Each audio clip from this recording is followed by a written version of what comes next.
I appreciate it. Listening to you Northerners. I think most of you are Northerners or Westerners. I think somebody, the ag guy described Crockett County, Tennessee when he's talking about the weather, hot and humid all the time. But it's good to be up here. I graduated from the University of Tennessee at Martin in 1972 with a degree in agriculture, a commission in the Marine Corps, and a brand new wife. And I said, honey, don't worry, we're going to be back on the farm in 3 years. The first promise I broke to her. But I stayed in for 36, and I had the opportunity to travel around the world, be involved in our great nation's security. But at the same time, I always had a love for back in rural areas and on the farm. And so that today, as I talk through this, I can't help but sort of link the two. I didn't know whether or not I was really in the right area, with the people I was looking at your bios and see Harvard and Columbia and all that stuff and all. But when this wildlife guy started talking about threat multipliers, I really got excited. Because that's what I'm going to talk a little bit about. What I'll do first, and again, the reason I don't use PowerPoints, my last tour in the Pentagon was when Donald Rumsfeld was Secretary of Defense, and I'd have to go in there and brief him, and if you came in with a handful of PowerPoints, he threw you out immediately. But what I want to do is I'll talk a little bit about how the military and the defense establishment looks at climate change. We'll talk a little bit about some of the areas as examples of how climate change has a great impact on security. And then at the end, I'll try to tie some of the other stuff into it. And again, I can't go over 15 minutes. I understand that. I'm pretty good at that. I'm Southerner. I got a regional dialectical speech impediment, otherwise known as Southern drawl. I'm not hearing it. Where you from, boy? Where you from? Georgia. Georgia. I got to tell you the George Bush story. When I was commanding general of a Marine aircraft wing down at Cherry Point, you'll find, and again, I'm not the brightest light in the constellation, so it was in 2003 when we invaded Iraq, and everybody on the East Coast in the Marine Corps our generals found a way to get the war except me, so they left me in charge of everything that was left. And I got a phone call one day, said, hey, the president wants to come down and visit the Marines and sailors and families on the East Coast. You're going to have to host them because you didn't figure a way to get the war. So the president comes down, Marine One, and I invite him to our installation. And one of the places that we had for him was a mess hall, And so we put the Marines and sailors from Texas in the table and put him in there with the table. And he invited me to ride with he and the First Lady. They always bring their limousine with them, flying down in an Air Force aircraft. And so it was this big limousine, and the President and First Lady were there, and I was on the other side, bench seats facing each other.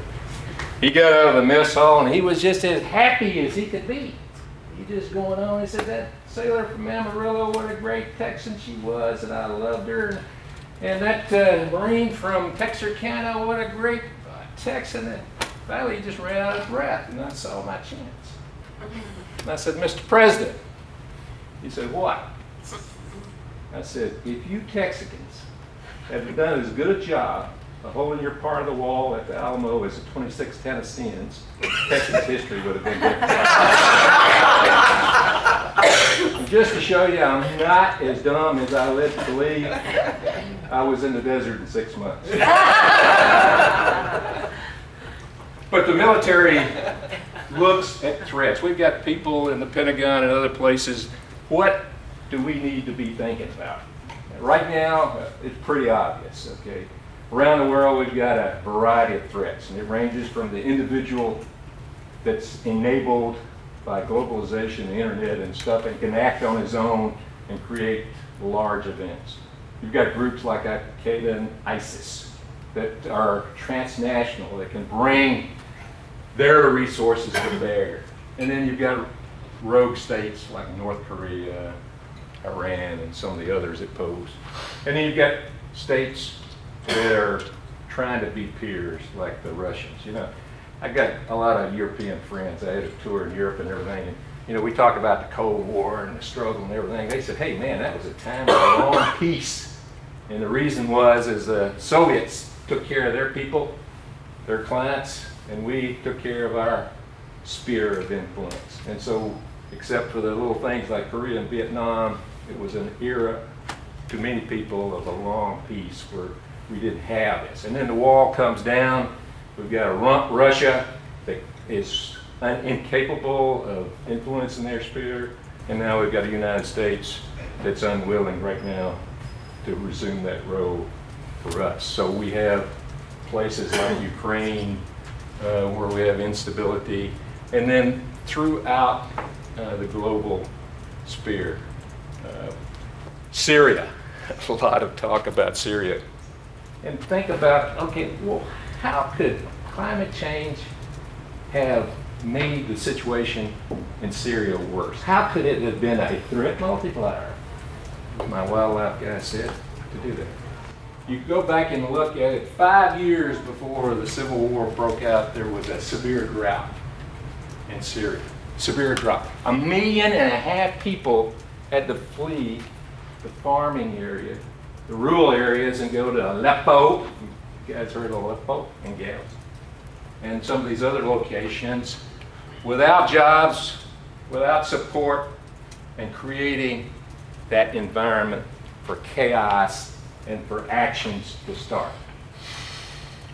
What really started the Civil War? Well, you know, Bashar was shooting peaceful demonstrators. It happened, but there was an acceleration that was brought on by climate change. I mean, let me just say that the military realizes climate change is happening. There's a guy, a sailor by the name of Sam Locklear. Oh, Sam and I were in the Pentagon together. We're bitter enemies. In the Pentagon, the war is about money. And Sam was the money man for the Navy, and I was the money man for the Marine Corps. His job was to take all my money, and my job was to take all his. And so we had this conflict going on. But Sam's a good guy, smart, and he's a 4-star head of the Pacific Command. And Sam said, in the long term, the greatest threat to peace and stability in the Pacific is climate change. Because ocean rises and impacts on the islands out there, Philippines, with the typhoons and everything that comes on. And I'm a typhoon veteran. I've been down there to help them. I mean, terrible situation. You know, I love the Philippines.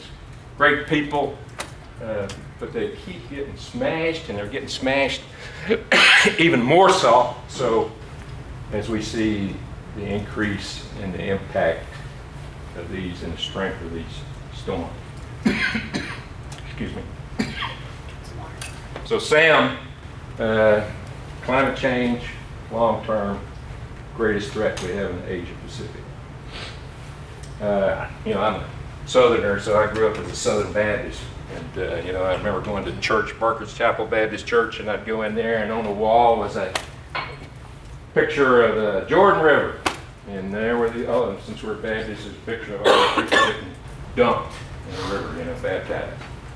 Thank you, Sunshine. My call sign is Glad. Glad and Sunshine, we're a good team. And so on one of my travels, I got to go on the Jordanian side, and the Jordanian military took me down to the Jordan River. And I was expecting to see the same thing I saw in the Sunday school, but it wasn't. I could step across the Jordan River. Water is being pulled out of it. The amount of precipitation is changing. And when you look around it, you've got Syria, you've got Jordan, you've got the Palestinians, you've got the Jews, all the different elements, cultural and state, are there, and they're fighting over the water. I mean, what a source of eternal conflict between the people who are involved in it. Went down into Chad. in Jamena, Chad. And it was interesting down there, you know, when they have a war, it starts over in Sudan. These guys grab a bunch of Toyota pickup trucks, put mortars and machine guns on it, and start driving across the country toward in Jamena. And then the fight goes on along this one road.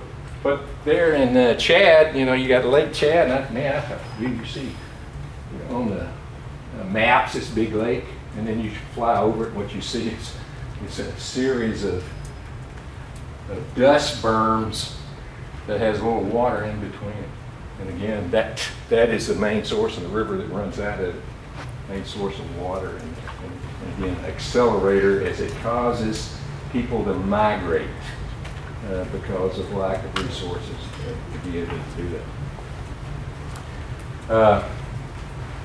Now, there's a lot of good discussion this morning about agriculture and about water security and food security and other stuff.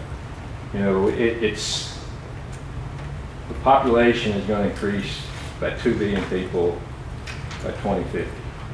2 billion people. You know, and you know the good Lord isn't making any more land. So you know we got sort of what we got. And one of the things that we have to do is by 2030, using 2000 as a baseline, by 2030 we will have had to increase the amount of rice that we grow by 28%, the amount of wheat by 48%, the amount of corn by almost 80%, cotton by 102%, and what am I leaving out? Wheat? Soybeans. Soybeans, thank you, 125%. How could I be? I'm glad to have somebody from Iowa. Probably for breakfast, aren't you? But that increase has got to happen, and one of the ways that we can ensure our security is to make sure that we do that. And we have to do it while sustaining agriculture and not destroying the land. And didn't talk about it this morning. I was hoping he would, but precision agriculture. And we talked about the lakes. Precision agriculture is about putting the right amount of stuff, whether you're talking about herbicides or fertilizer or any of the nutrients, at the right time and place. Not too much, not too little, like Goldilocks.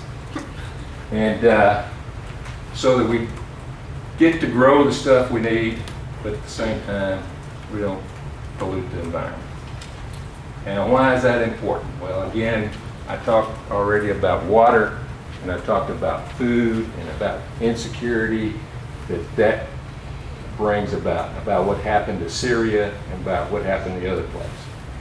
I'll end with one other place, and this one is getting a lot, it was mentioned this morning, Arctic.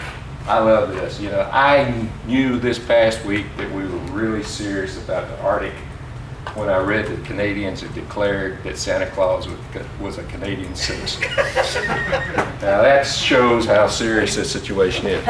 But you got Norway, Denmark, the United States, Canada, and Russia that are now remilitarizing the Arctic. The Russians announced within the last 30 days that they're going to reoccupy a base that's been abandoned since the Soviet era. The Canadians are moving ships into there. And Lord knows if we find $1.5 billion, we're going to build another icebreaker that we're for the Coast Guard that will move like there. But we're also moving into that area. So right north of us is an area that is growing in concern and the potential for conflict because of the threat multiplier that climate change produces, because we're seeing the ice recede, we're seeing the age-long goal of having a Northwest Passage open up. We're seeing that 22% of the energy resources of the world are located in the Arctic. And so we must be concerned with how that's going to go. I sort of feel that Marine Corps, one of our great battles was in the Korean War, and it was the Chosin Reservoir. The Chinese had entered the war, and they'd surrounded all the Marines around the Chosin Reservoir. And the reaction to from the commanding general is that, damn, we got them in the right place, we can get attacked any direction.